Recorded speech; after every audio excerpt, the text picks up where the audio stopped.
Get your son out now. She's done this before. An elderly woman I had never seen before in my life pressed that note into my palm while my daughter-in-law was outside taking a phone call. And by the time I looked up to ask her a single question, she had already vanished into the restaurant crowd. I didn't know her name. I didn't know if a stranger's shaking handwriting deserved more trust than a full year of watching my son fall in love. But something in the way her hand trembled against mine told me I didn't have the luxury of waiting to find out. Before we go any further, thank you so much for being here with me. Drop a comment and tell me where in the world you're watching from. I read every single one and it genuinely means so much. A quick note. This story contains fictional elements crafted for entertainment and meaningful storytelling. Names and settings are coincidental, but what it has to say, that part is worth holding on to. I stood up from that table, walked straight to the fire alarm mounted by the kitchen door and pulled it. I want to tell you I had some plan in that moment, some clear thought guiding my hand. I didn't. I had 31 years of a career built on noticing when numbers didn't add up, a dead husband I still talked to some mornings out of habit, and a single sentence from a woman I would never see again. That was all I had. It was enough. The alarm hadn't finished its first full cycle before I had my son's arm in my hand and was pulling him toward the side exit, past confused waiters and startled diners, out into a cold Denver evening, before his wife had even made it back inside from her phone call to see either of us gone. Michael kept asking me, breathless, what was happening, why I'd done it, what on earth had gotten into me. I didn't have an answer yet. I only knew, standing in that alley with my heart hammering, that whatever we'd just walked away from, we weren't walking back into it blind. It took Michael almost a full block of walking before he stopped asking me why, and started asking me what I actually knew. Mom, he said, stopping under a streetlight outside a shuttered bookstore, rain starting to beat on his jacket, you pulled a fire alarm. In the middle of dinner. On our anniversary. You need to tell me what's going on right now or I'm walking back in there. I hadn't planned what to say to him, because I hadn't planned any of it beyond the single instinct that had gotten me out of my chair. I reached into my coat pocket and pulled out the note, still folded the way the woman had pressed it into my hand, and held it out to him under the streetlight instead of trying to explain it myself. He read it twice. I watched his face do the thing faces do when they're trying to reject something faster than the mind can actually process it.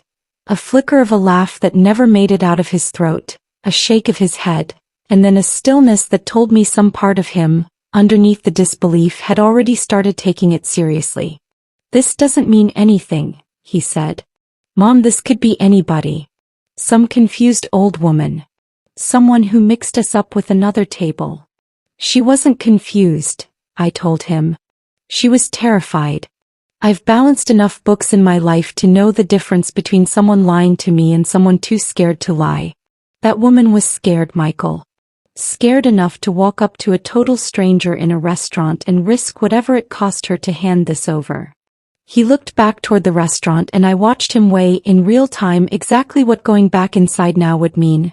Walking in soaked from the rain, Simone almost certainly already frantic and calling his phone, some explanation required for the alarm, for our absence, for all of it. I have to call her, he said. She's going to think something happened to us. Something did happen, I said more sharply than I meant to. I just don't know yet what it was. We ended up in my car 3 blocks away, engine running for the heat, rain coming down harder now against the windshield. And I watched my son's hands shake slightly as he held his phone. 3 missed calls already lit up on the screen, Simone's name across each one. He didn't call her back right away. He sat there a long moment, staring at the note again in the dim glow of the dashboard lights, and I could see him doing what I'd already started doing in my own head, running back through the last 7 months, looking for anything he might have missed or anything he'd noticed and quietly talked himself out of. There was a life insurance thing, he finally said, quiet almost to himself. A few weeks ago. She said it was just standard, updating beneficiaries after the wedding, and she had the papers ready for me to sign at dinner one night. I didn't really look at them closely. I trusted her. I felt something cold settle in my chest, the particular cold of a mother realizing her son had already handed her the first thread without knowing it. Do you still have a copy of what you signed? I don't know. Maybe in my email. He looked up at me, and for the first time since we'd left that restaurant, I saw real fear in his face instead of confusion. Mom, this is insane. We're sitting in a parking garage because a stranger handed you a note. This isn't. People don't actually do things like this. People do exactly this, I told him, though I had no proof yet beyond a shaking hand and 11 written words. I don't know who that woman was or how she knew to find us, or what she risked walking up to our table. But I know what fear looks like on someone's face, Michael, and I have never once been wrong about it in 31 years of watching people try to hide numbers that didn't add up. He didn't argue with that. He sat quietly instead, rain drumming steadily on the roof, and finally, carefully, he pulled up his email on his phone and started scrolling backward through the last several weeks, looking for whatever it was he'd signed without reading closely enough. It took him less than 4 minutes to find it. Mom, he said, and his voice had changed completely, gone flat and low in a way I'd never once heard from him before. This isn't what she told me it was. I reached over and turned on the small overhead light in the car so we could both see the screen clearly, and the two of us sat there together in that parking garage, rain still falling outside, reading the first piece of proof that the elderly woman's note had been telling the exact and terrible truth. We didn't go home that night. I don't think either of us said it out loud, but somewhere between the parking garage and the highway, it became understood that Michael wasn't going back to the apartment he shared with Simone, not until we knew more than we did right now, sitting in the dark with rain sliding down the windshield and a single email glowing on his phone between us. My house still had his old room, mostly unchanged since he'd moved out 4 years earlier. A twin bed he hadn't slept in since college. A bookshelf of trophies from a childhood that felt, in that moment, impossibly far away. I made coffee neither of us drank and sat across the kitchen table from my son at nearly midnight, both of us staring at his laptop screen like it might rearrange itself into something less frightening if we looked at it long enough. The email was dated 6 weeks earlier. Subject line: Beneficiary update. Please sign and return. Attached was a policy document from an insurance company Michael didn't recognize, not the one he and Simone had actually opened together after the wedding, and buried on page 4, in the kind of dense paragraph most people skim past entirely, was a clause naming Simone Ellison Danby as sole beneficiary of a $500,000 term life policy, effective the date of his signature. I remember signing something, Michael said, rubbing his eyes. She told me it was routine. Updating things after the wedding, making sure everything matched our new last names. I didn't even read it carefully, Mom. I trusted her. Why would I not trust her? You had no reason not to, I told him, and meant it, though some old guilt of my own was already stirring underneath the words. The same guilt that had kept me smiling through an engagement I'd had quiet doubts about. Telling myself a widow who'd already cost her son 1 hard year of grief didn't get to also cost him his happiness by voicing suspicion. I understood, sitting there, that my silence over the past 7 months hadn't protected him. It had simply given whatever this was more time to take root. We spent the next hour going through everything we could find. A joint checking account Michael and Simone had opened together showed 3 transfers over the past month, each one just under the threshold that would trigger an automatic bank alert, moving a combined total of $72,000 into an account neither of us recognized.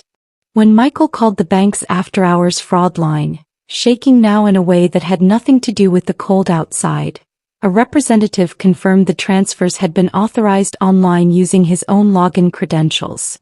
Credentials he swore adamantly he had never shared with anyone, though he admitted quietly that Simone had set up the joint account herself and had helped him create the password, so neither of us would forget it. She had the password the whole time, he said, and something in his voice cracked on the word whole. There was more. A car insurance policy quietly switched to a different provider 2 months prior, again with Michael's signature on the paperwork, Again a signature he now looked at with genuine uncertainty about whether it was actually his. A change of address filed with his bank that redirected paper statements to a P.O. box across town. One Michael had never opened and didn't know existed until that night. Each individual piece on its own could have been explained away as an overeager new wife handling the practical business of merging two lives together. All of it together on the same night as a stranger's warning note took on a different shape entirely. "I keep waiting to feel angry," Michael said, somewhere around 2 a.m, staring at the screen with the particular blankness of someone whose body hasn't caught up yet to what his mind already understands. "I don't feel angry. I just feel stupid. How did I not see any of this?" "You didn't see it," I told him, "because it was designed so you wouldn't. That's not the same thing as stupid, Michael. That's the same thing as trusting someone you loved. Those aren't a character flaw. They're what love is supposed to feel like right up until someone decides to use it against you." He was quiet a long moment, turning his coffee mug slowly between his hands without drinking from it. "What do we do now?" I didn't have a full answer yet, only a partial one, born mostly out of the same stubbornness that had gotten me through 31 years of finding discrepancies other people had tried to bury in spreadsheets. "We find out who that woman was," I said. "The one who handed me the note. She knew something specific enough to risk approaching us directly in public at real cost to herself if she was wrong. People don't take that kind of risk over a rumor. She saw something or she lived through something, and I intend to find out which." There was one detail from the encounter I hadn't fully processed until that moment, sitting there with the laptop's glow the only light in the kitchen. Beneath her handwritten warning in the same shaking script, the woman had written a single address. No name, no explanation, just a street and a number on the west side of the city, a part of Denver neither Michael nor I had any particular reason to know. "We go there," Michael said before I could suggest it myself, some of the shock in his voice finally giving way to something harder, more determined. "Tomorrow morning. First thing." I looked at my son across that kitchen table, 34 years old, a man who'd spent his whole adult life running toward emergencies as a paramedic, steady under pressure in every situation except, it turned out, the one closest to his own heart. And I felt something settle in my chest that wasn't quite fear anymore. It was resolve, the particular kind that only shows up once you've stopped asking whether something terrible is really happening, and started asking instead what you intend to do about it. "Get some sleep," I told him, though I doubted either of us would manage much of it. "Tomorrow we find out exactly who that woman is, and exactly what she survived to be brave enough to warn us." He nodded, and neither of us moved from that table for a long while after, the rain finally slowing outside, the address on that scrap of paper sitting between us like a door we both already knew we were going to walk through, whatever waited for us on the other side of it. The address led us not to a house at all, but to a narrow storefront on Larimer Street, tucked between a shuttered print shop and a nail salon that hadn't opened for the day yet. A plain gold-lettered sign in the window reading Pruitt Consulting, Records and Title Services, by appointment only. It was the kind of place you'd walk past 100 times without a second glance. Exactly the sort of unremarkable front I was beginning to understand that someone building something this careful would choose on purpose. We sat in the car across the street for nearly 20 minutes before either of us moved, watching the door, watching for any sign of life inside. Michael hadn't slept, not really. I'd heard him pacing his old bedroom past 3 a.m, and the exhaustion showed in the set of his jaw, that particular tightness of a man running on adrenaline instead of rest. "What if someone's in there?" he finally said. "Then we knock and we say we're interested in title services," I told him, though my own hands weren't entirely steady on the wheel. "And we watch their face when they realize who we actually are." No one answered when Michael knocked. The door, when he tried the handle out of some instinct I didn't question, wasn't locked, which told me something on its own. A business this careful about its cover wouldn't leave its front door open by accident, unless whoever ran it hadn't expected anyone to come looking, or had left in enough of a hurry not to think about it. Inside, the front room looked exactly like what the sign promised. A modest reception desk, a few filing cabinets, framed certificates on the wall for a Harold Pruitt, licensed records consultant, next to photographs of a smiling middle-aged man shaking hands at what looked like a small business association luncheon. Ordinary. Forgettable. The kind of office that existed, I suspected, mostly to exist, to give a name and a license number to something that did its real business somewhere else entirely. It was the back room that changed everything. The door had a keypad lock that should have stopped us, except it had been left standing open a few inches, and Michael pushed it wider before I could tell him to wait. What we found inside wasn't an office at all.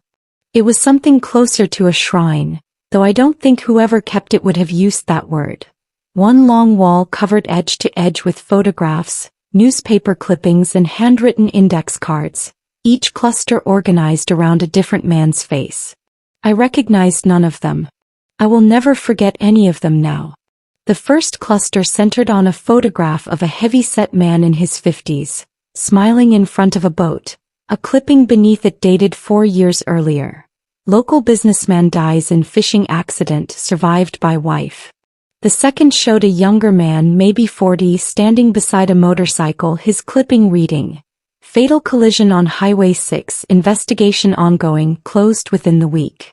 The third, older and more yellowed than the others, showed a man who might have been in his 60s, and the clipping beneath him mentioned a fall from a hunting stand that had gone unwitnessed by anyone except the wife who reported it. Beneath each cluster, in small, careful handwriting on an index card, was a single word I understood immediately without needing it explained. Settled. And beneath that, a dollar figure, $340,000. $510,000. $275,000. Michael stood in front of that wall for a long time without speaking, and when he finally did, his voice had gone somewhere I hadn't heard it go since he was a teenager standing over his father's hospital bed. "These are all men," he said. "All of them. Married and then dead, and somebody made money off every single one. And every one of them," I said, my own throat tight, "probably sat across a table from someone he loved and trusted completely, the exact same way you did." There was a fourth space on that wall near the end that stopped me cold.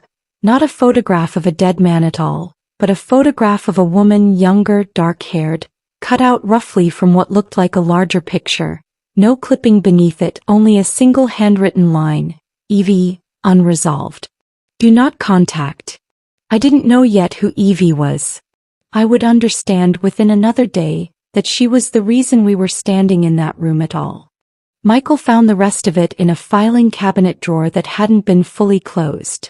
A folder, thin but precise, with Simone's name on the tab, and inside it photocopies of documents we'd already seen the night before. The insurance policy, the transfer authorizations, even a photograph of Michael himself, taken from a distance at what looked like their wedding, with a date scrawled in the corner and a single word beneath it that made my stomach turn over completely. Scheduled. Beneath that folder was a torn half of a diner receipt, a name and address scrawled across the back in the same handwriting we'd seen on our note the night before. Elena, 24-hour diner, Colfax and 12th, ask for booth 6. And I understood, holding that scrap of paper in my hand, that the elderly woman who'd approached us in the restaurant hadn't just handed us a warning. She'd handed us the first thread of a path someone had clearly wanted us to find, if we were brave enough to follow it. "We need to leave," I told Michael, folding the receipt carefully into my coat pocket. "Now, before whoever runs this place comes back and finds us standing here." He didn't argue.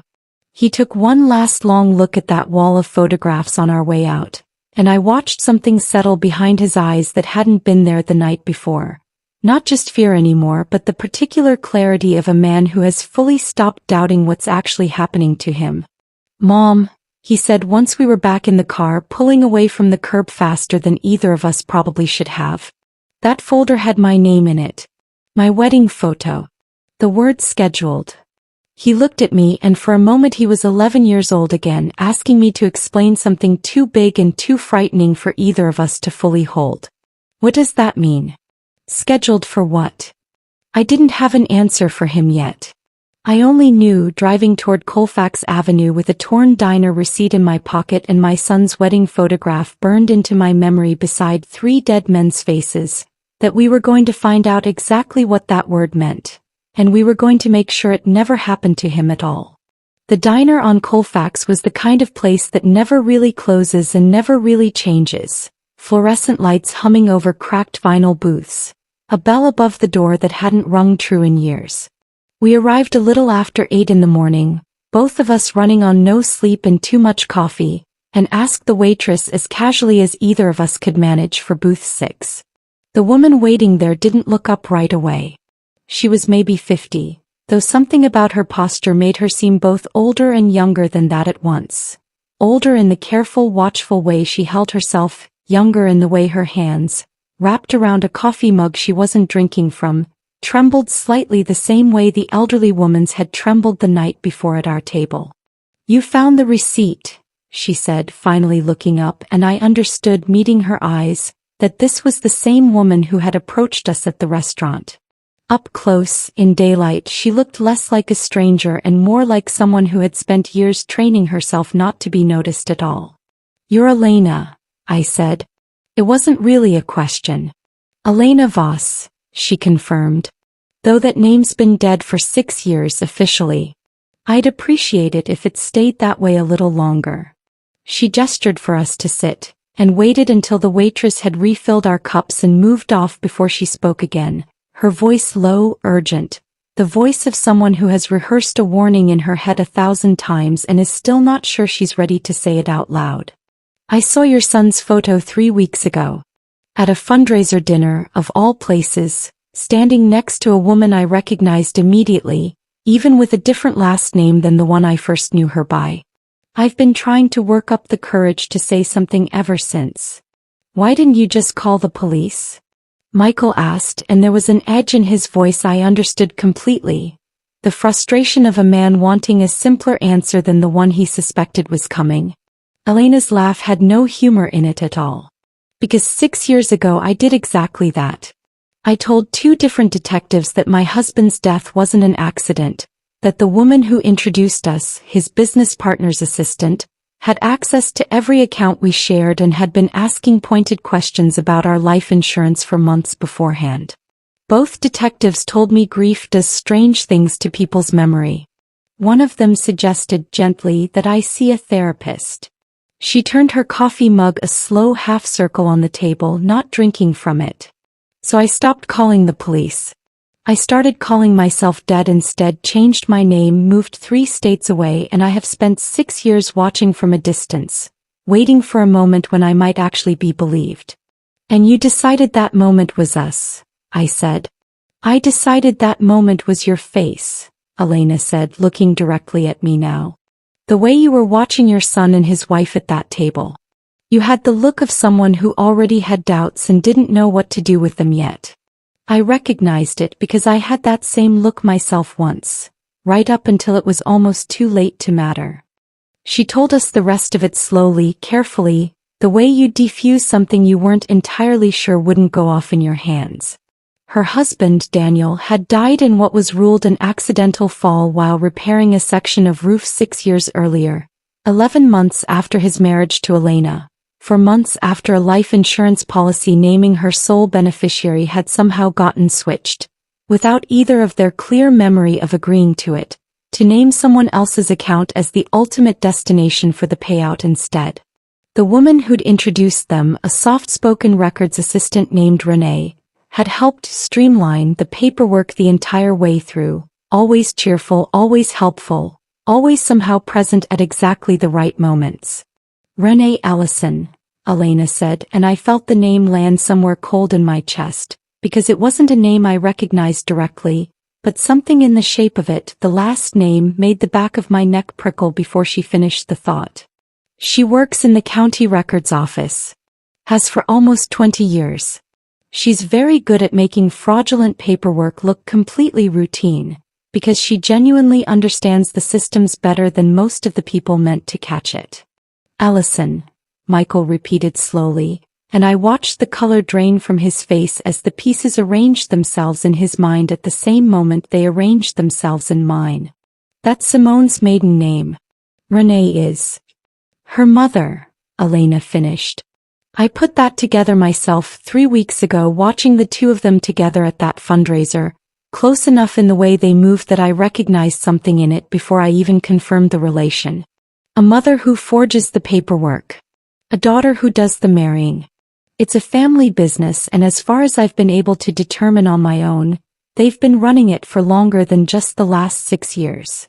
She told us about the man who ran the operation itself, the one who kept the wall of photographs we'd stumbled onto that morning.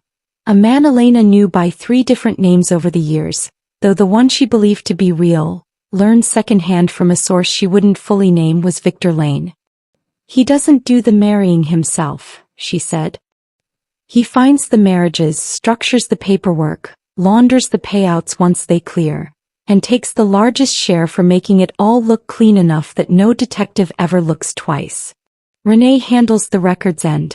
I don't know exactly what Victor and Renee's relationship is beyond business, but I know he controls her the same way I imagine he thinks he controls your daughter-in-law.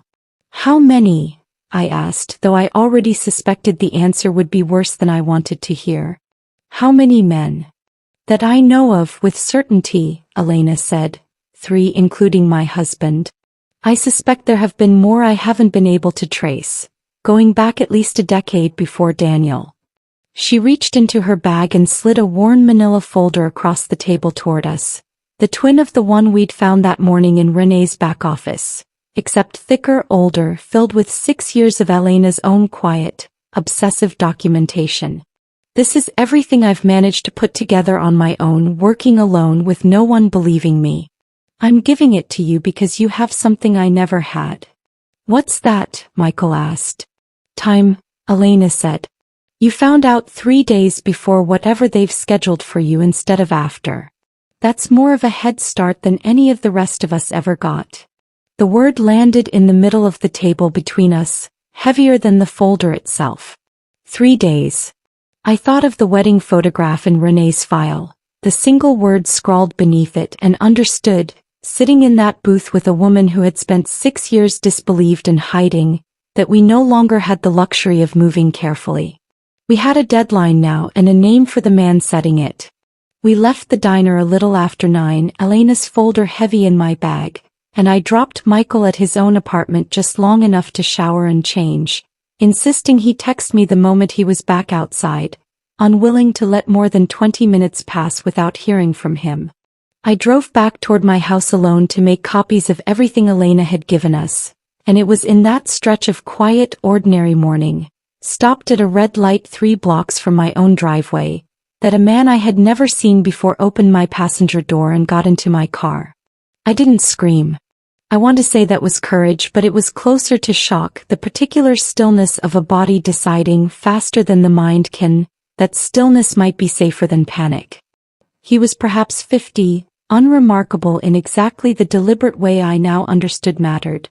Gray at the temples, a plain gray jacket, the kind of face you'd forget within an hour of meeting him at a bus stop. Drive normally, Mrs. Danby, he said, his voice pleasant, almost gentle. There's no need for either of us to make a scene at a red light. Who are you? I said, though some cold certainty in my chest already suspected the answer before he gave it. Victor Lane, he said as easily as introducing himself at a dinner party. I understand you've had quite an educational morning. Elena does love her theatrics even 6 years on. I'll admit I underestimated how far she'd finally be willing to go. The light turned green. I drove forward because I couldn't think of a single alternative that didn't end worse, my hands tight on the wheel, my mind racing through every possible way this conversation might go. I'm not here to hurt you, Victor said, watching the road ahead of us with the calm of a man discussing weather rather than murder. I'm here because I respect efficiency, Mrs. Danby, and I think you and I can be efficient with each other, if you're willing to be reasonable. You found some things this morning that were never meant for you to find. I understand a mother's instinct to protect her son. I even admire it in its way. But I need you to understand exactly what you're standing in the middle of before you decide what to do with what you know. You've killed people, I said. Elena told us. 3 men at least. Maybe more. Elena tells a very compelling story, Victor said, unbothered, built almost entirely on grief and speculation. No court in this country has ever proven a single word of it in 6 years, despite her considerable efforts. That should tell you something about how careful this operation actually is. He turned to look at me directly for the first time, and I felt the full, unhurried weight of his attention land on me like something physical. I'm going to be direct with you because I think you're a woman who responds better to directness than to threats dressed up as kindness. Renee and Simone have been building toward your son for 7 months.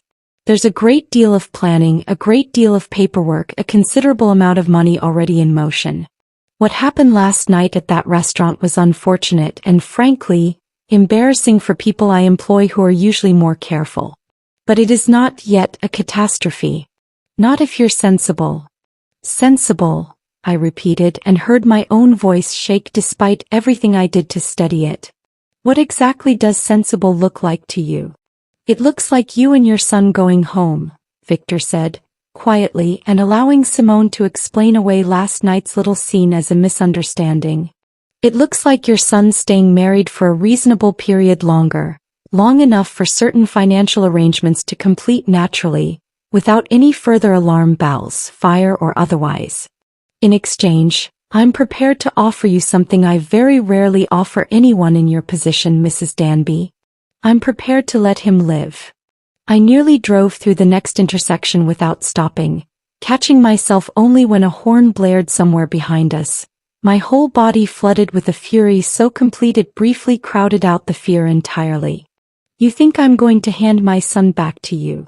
I think, Victor said, entirely unruffled by my anger, that you have 24 hours to decide whether your son's life is worth more to you than the satisfaction of trying to expose an operation that has survived every previous attempt to expose it, including Elena's, including 2 detectives who briefly believed her and were quietly reassigned within a month for their trouble. I have resources you cannot imagine, Mrs. Danby. I have survived 15 years of careful, patient work precisely because I understand which fights are worth having and which ones aren't. I would strongly encourage you to develop the same understanding for your son's sake if not your own. He had me pull over 2 blocks from my house and before he opened the door to leave he turned back once more, his voice softening into something almost paternal, almost kind, which frightened me more than any threat could have. 24 hours, he said again. Think of it as a professional courtesy. Most families don't get one. He was gone before I could form a single response, disappearing down a side street with the unhurried ease of a man who had never once in 15 years seriously considered the possibility of being caught. I sat there at the curb a long while, hands still shaking on the wheel, and I thought about the wall of photographs in that back office. 3 dead men who had each, presumably, received some version of the same conversation, some version of this same choice framed as reasonable, professional, survivable if only they cooperated. I thought about Elena, disbelieved for 6 years, still shaking in a diner booth at the memory of it. I thought about my son, 34 years old, running toward emergencies his whole adult life without once imagining the emergency might arrive wearing his own wife's face. By the time I pulled into my driveway, my fear had settled into something harder and more useful. Victor Lane had given me 24 hours to decide whether to be reasonable. I intended to spend every one of those hours making absolutely certain he regretted it. Michael didn't like the plan when I first laid it out for him at my kitchen table that afternoon, and I understood why. Everything in him, the instincts of a man trained to run toward danger, not lean into it slowly, wanted to walk straight into a police station and demand someone listen. I didn't blame him for wanting that. I had wanted it myself, sitting in my car 2 blocks from home with my hands still shaking from Victor Lane's voice in my ear. But Elena's 6 years of being disbelieved sat heavy in the folder on my table, and I understood in a way I hated understanding, that walking into a police station with nothing but a stranger's note and a diner conversation would get us exactly what it had gotten her. We need proof they can't argue their way around, I told him. Not our word against hers. Something recorded. Something with a date on it. You want me to go back to her, Michael said flatly, not really a question. Act like nothing happened. Let her think last night was just a misunderstanding. I want you to survive the next 3 days, I told him, and I want the people who did this to your father's memory of trust to answer for it in a way no one can quietly reassign or explain away. That means we need evidence, and the only place that evidence exists right now is in her apartment, and in whatever conversation she's already planning to have with you about smoothing over last night. He was quiet a long time, turning his phone over in his hands the way he did when he was working himself up to something he didn't want to do. If I go back there, he finally said, and she figures out I know even for a second. Then you don't let her figure it out, I said. You're a paramedic, Michael. You've spent 12 years walking into rooms where people are actively lying to you about how they got hurt, and finding the truth anyway without ever once letting them see you doubt them. This isn't so different. You just have to be steadier than you've ever had to be in your life. He called Simone that evening and I sat close enough to hear both sides of it, my own heart in my throat the entire time. Her voice, when it came through the speaker, was warm, worried, exactly the voice of a woman who believed her husband had simply panicked over a small kitchen fire scare and vanished into the night out of some embarrassing overreaction. Baby, where did you go? I was so scared. The manager said someone pulled the alarm and you and your mom just disappeared. I'm so sorry, Michael said, and I watched his jaw tighten even as his voice stayed light, easy, believable. Honestly, it's embarrassing. I thought I smelled something burning near the kitchen door and just grabbed Mom and got us both out before I even thought it through. Total overreaction. I feel like an idiot. There was a pause on the line, brief, and I couldn't tell if it was relief or calculation behind it. You scared me half to death, Simone finally said, softer now. Come home. I miss you. We can order in, forget the whole thing happened. I'll come by tomorrow, Michael said. I want to stop by your place actually, if that's okay. I left my charger there last week and my phone's basically dead. It was such a small, ordinary lie that I nearly missed how carefully he'd built it, giving himself a reason to be inside her apartment without her having to invite him for any particular purpose, without raising a single question in her mind about why he wanted to be there. He went the next morning, a small camera pen I'd bought years ago for reasons I could no longer remember clipped inside his jacket pocket, and I sat in my car 2 blocks away, phone in hand, feeling every minute of the 40 he was inside stretch out longer than it had any right to. When he finally came back out, he didn't say anything until he was in the passenger seat with the door closed, and even then his hands were shaking too hard at first to hold his phone steady enough to show me what he'd found. There's a folder on her desk, he said. Not hidden, not really, just sitting there like it was nothing. A hiking trip. Booked for 3 days from now, Satron Ridge. That trail with the overlook past the second switchback. He looked at me and I could see him working hard to keep his voice level. Mom, that trail's had 2 fatal falls in the last 5 years. I know because I responded to one of them myself before I even met her. It's beautiful and it's dangerous, and everybody who hikes it knows exactly which section to be careful on. Did you get pictures? I asked, though I could already see from his face that he had. He handed me his phone and I scrolled through what he'd managed to capture. The trip itinerary itself, dated and specific, a printed trail map with a section near the overlook circled in red pen, and beneath it all, tucked half visible under a stack of other papers, a photocopy of the same insurance policy we'd found in his email, this time with a second signature page attached, a date stamped for finalization exactly 2 days out. There's a note on the itinerary, Michael said quietly. In her handwriting. It just says, confirm weather, confirm timing with V. With V. I felt the full weight of that single letter settle over both of us in the car. The same letter that had introduced himself to me at a red light less than 24 hours earlier. offering me a professional courtesy most families, in his own words, didn't get.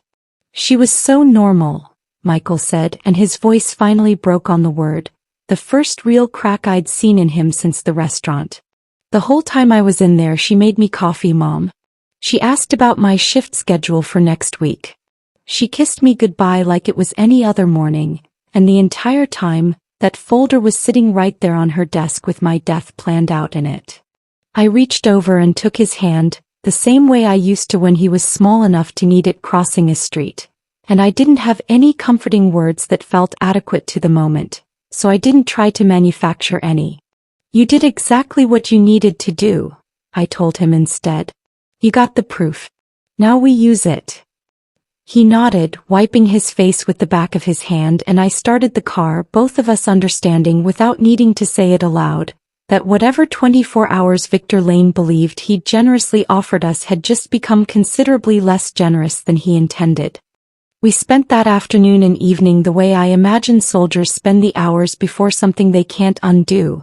Quietly, methodically, checking and rechecking details that had nothing to do with courage and everything to do with not making a single unnecessary mistake. Michael found the county records building's public floor plan online, easily enough. A 5-story municipal building downtown that housed property records, marriage licenses, and according to the staff directory buried 3 pages deep on the county website, a small records verification office on the 4th floor listing Renee Ellison as senior consultant. There's a night cleaning crew, Michael said, scrolling through a maintenance schedule he'd found on a forum for city contractors. 10 p.m. to 2 a.m. 3 nights a week. Tonight's one of them. I didn't ask him how comfortable he felt about what we were about to do, because I already knew the answer, and asking would only have given both of us more time to talk ourselves out of it. Instead I called Elena, who answered on the second ring as though she'd been waiting for exactly this call since the moment she handed over her folder in that diner booth. You're going in, she said. It wasn't a question either. Tonight, I told her. We need something that can't be argued away. Renee's files, if we can get to them, and anything else that proves this goes deeper than one bad marriage. There was a long pause on the line, and when Elena spoke again, her voice had changed slightly, gone careful in a way I hadn't heard from her before. There's something you should know about Renee before you go in. She's not just Victor's employee. I did some digging myself back when I still believed anyone would listen to me. Renee's been with him almost 18 years, longer than anyone else in the operation, and from what I could piece together she's terrified of him. Not loyal to him. Terrified. There's a difference, and if you find anything that suggests she's been keeping records of her own, separate from what he knows about, that's not evidence against you. That's a woman building herself an exit the same way I eventually did. Use that if you can. I thanked her, and hung up feeling the weight of that detail settle alongside everything else we were carrying into that night.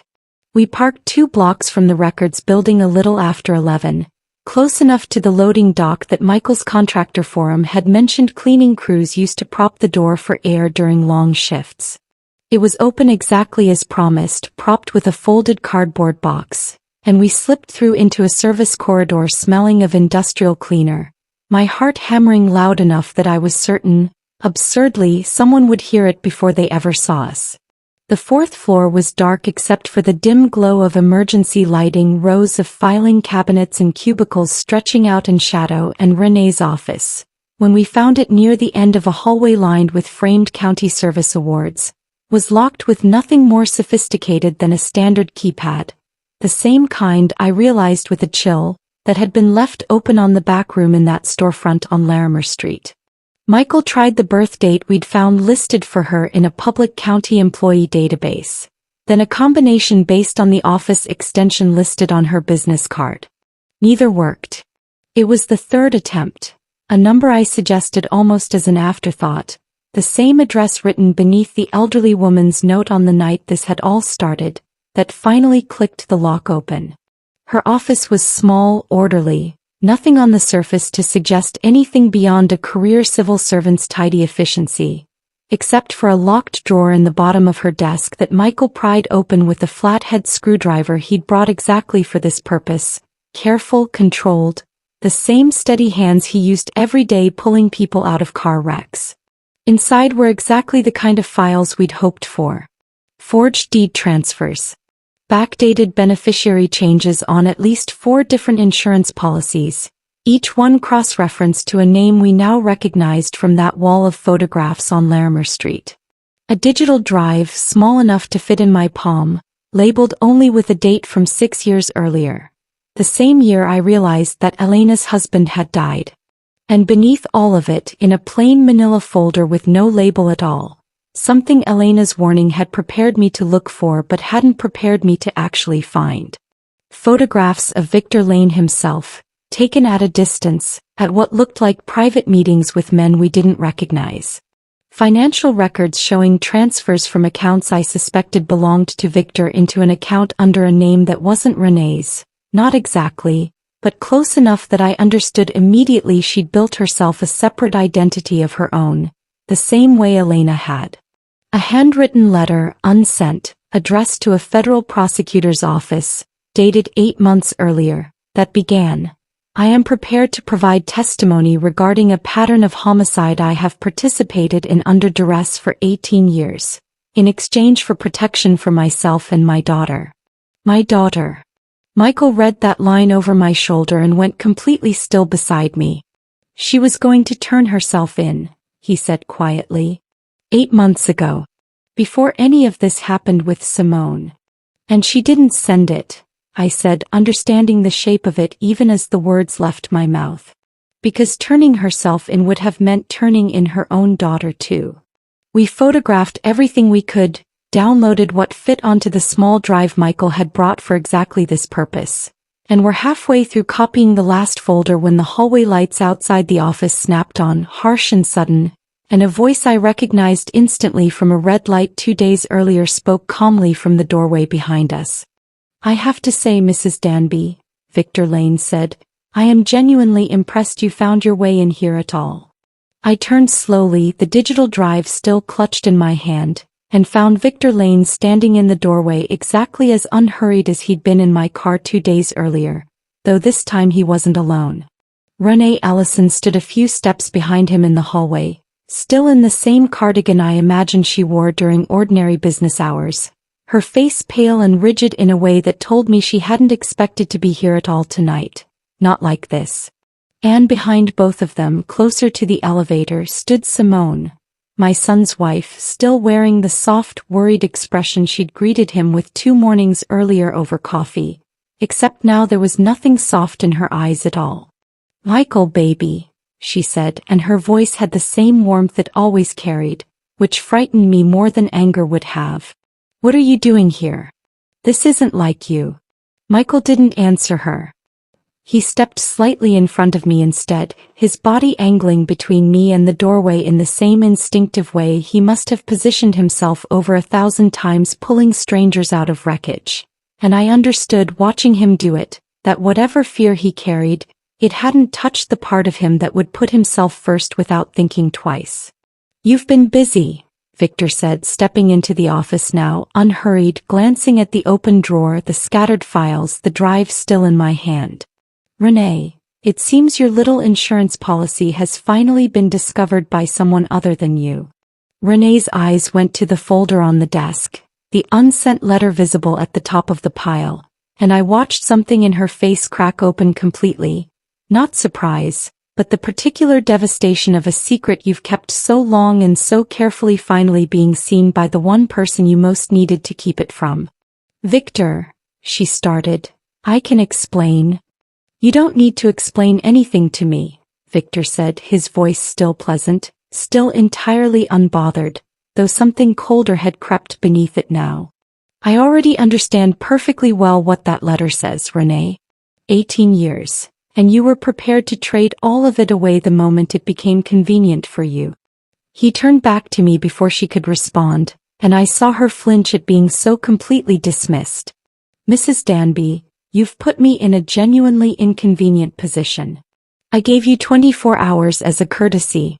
You've used considerably less than that to break into a county building and steal evidence that implicates several people, myself very much included.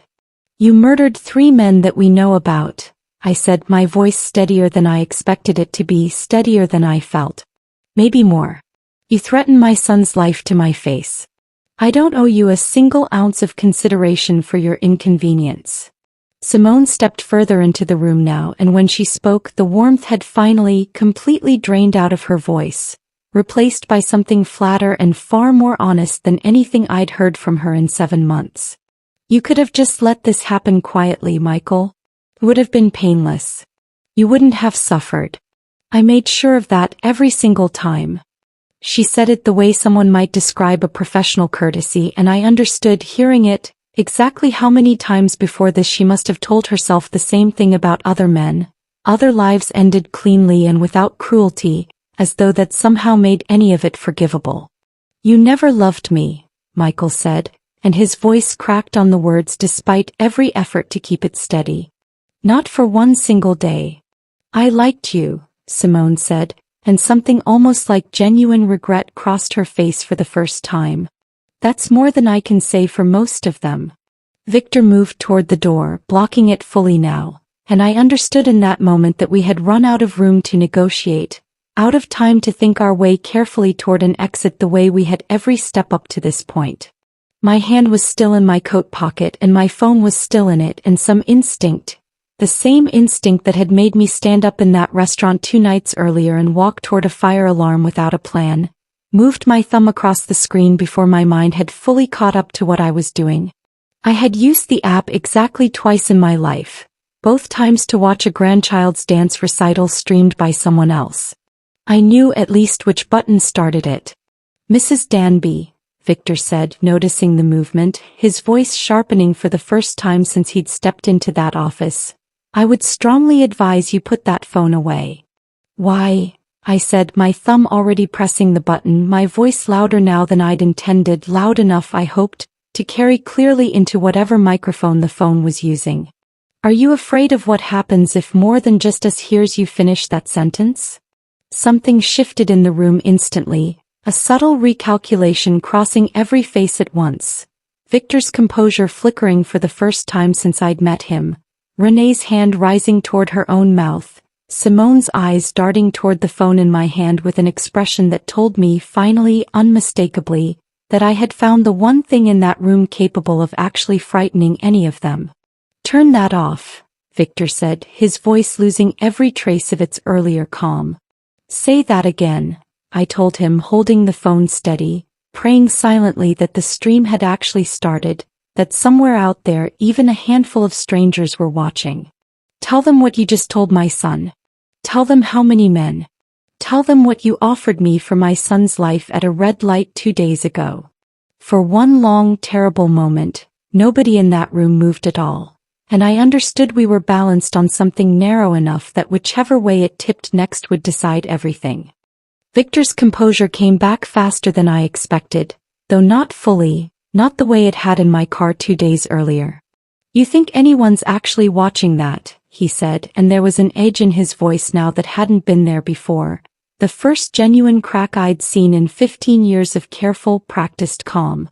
A middle-aged woman's phone, propped in her hand at midnight. No one's watching, Mrs. Danby. Turn it off before you make this worse for everyone in this room, including your son. I didn't turn it off. I turned the screen toward myself instead, just long enough to see the number in the corner climbing, 340, then 890, then within another handful of seconds well past 2000, the little counter ticking upward faster than I could track it, comments scrolling past too quickly to read individually, though I caught fragments of them. Is this real? Someone call 911. Where is this? I'm calling right now. 2,000 people, I said, and my voice came out steadier than I felt. And climbing. You want to explain to them what you just explained to me at that red light? Or should I do it for you? This is insane, Renee said, backing toward the doorway, her hands shaking now in a way that told me 18 years of careful compliance had finally, completely given out. Victor, we need to leave. Now.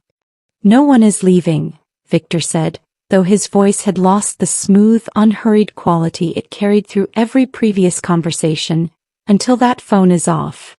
Ask them yourself," I said, and I held the phone up higher, angling it to catch his face fully in frame, forcing his hand the only way I knew how. "Tell everyone watching exactly what you told me. Tell them about the wall of photographs. Tell them about Elena Voss's husband. Tell them what word you wrote under my son's wedding photo." I will never fully understand what made Victor Lane do what he did next, whether it was pride or 15 years of never once being challenged directly, or simply the particular arrogance of a man who had gotten away with everything for so long he'd forgotten it was possible not to. But he stepped toward the camera instead of away from it, and he spoke clearly, deliberately, as though he still believed even then that he was untouchable. "I have been doing this for 15 years, he said, "and in 15 years, no one has ever once managed to prove a single word of it, because I am considerably better at this than anyone chasing me. Ask Elena Voss how well her accusations held up. Ask any detective who ever tried." The counter on my screen had climbed past 11,000 by the time he finished that sentence. By the time Simone, panicking now, grabbed for my wrist to knock the phone away, it had climbed past 20,000, and Michael caught her arm before she reached me, holding her back with the same steady, practiced strength he used every day, pulling strangers from danger, refusing to let her get close enough to end the one thing keeping all of us alive in that room. Renee was the one who finally broke completely. "I have a letter," she said, loud enough for the phone to catch it clearly, tears streaking down her face now. "I wrote a letter 8 months ago to a federal prosecutor, admitting everything. I was going to send it. I should have sent it." She looked directly at the camera, past Victor, past her own daughter's furious stare. "His name is Victor Lane. He has been running this for 18 years that I personally know of. I have documentation. I want protection, and I am done being afraid of him." The counter passed 30,000. I don't know exactly when the sound of sirens first became audible outside the building, only that by the time they arrived, faint at first through the 4th-floor windows and then unmistakable, growing louder with every passing second, the number on my screen had crossed 60,000, and comments were scrolling past too fast now to read anything beyond fragments. Addresses being shared, someone claiming to have already called the FBI tip line, someone else simply typing over and over, "Stay on the phone, help is coming, stay on the phone." Victor made one attempt to leave, moving toward the door with something almost like panic finally cracking through his composure, and found it blocked by 2 officers who had clearly not expected, walking into that hallway, to find exactly what the livestream had promised them. What followed happened faster than I could fully process at the time and slower than I've ever been able to fully process since. Federal agents arriving close behind the first officers, having apparently been monitoring exactly this kind of activity for longer than any of us knew, Renee cooperating immediately and completely, Simone saying nothing at all as they let her out, her eyes finding Michael's once in the hallway with an expression I chose, deliberately, not to try to interpret. The rest came slowly over the following weeks, the way real justice usually does rather than the way it does in the movies. Victor Lane was charged with multiple counts of homicide, extending back further than even Elena had suspected. Renee's cooperation and the drive I'd copied from her desk drawer helped identify 2 more victims no one had ever connected to anything beyond tragic accident. Simone faced charges of her own, and Michael, to his enormous credit, sat through every hearing without once looking away. Elena called me the week after the arrests, her voice lighter than I'd heard it in that diner booth, and told me she'd finally, after 6 years, been believed by someone in an official capacity. I told her the truth she deserved to hear, that none of it would have happened without her willingness to risk everything a second time on the chance that someone might finally listen. I think often now about the woman who slipped that note into my hand and disappeared before I could ask her a single question. I never did learn everything about what she'd survived to become brave enough to warn a stranger. I only know that her courage became mine, the moment I chose to trust it instead of doubting it the way I'd doubted my own instincts for 7 quiet months beforehand. I learned that love without vigilance leaves the door open for exactly the kind of danger that walks in wearing a smile, and that the silence I'd kept out of a mother's guilt had never once protected my son, only my own comfort. What I gained in the end wasn't just Michael's life, though that alone would have been enough. It was the certainty finally, that trusting my instincts loudly was never the same thing as failing to trust my son's happiness. And a son who now calls me the moment something feels wrong, instead of waiting until it's nearly too late to say so.